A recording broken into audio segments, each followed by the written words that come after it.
It's gonna be, I can assure you it's only going to be 1 minute. And I need to come to these meetings more often because that treatment I don't get in the legislature. It sounds good. But no, I just want to let you know that as one of the legislators that represent this area, stand ready to assist and hopefully get input from each of you before we start this next legislative session. It's not going to be an easy session, as you well know.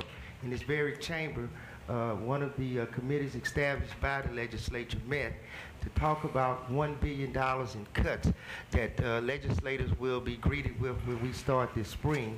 And the following year, $2 billion in cuts are anticipated.